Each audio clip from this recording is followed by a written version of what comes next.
Magandang umaga, ngayon po ay araw ng Huwebes, June 18, 2026. Update po muli sa lagay ng panahon.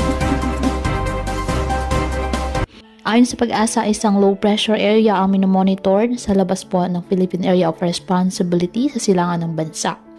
Dahil po dito, hindi inaalis ang posibilidad ng pamumuo nito bilang isang potensyal na bagyo. Ayon sa Pag-asa, katamtaman o medium ang chance nito na maging tropical depression.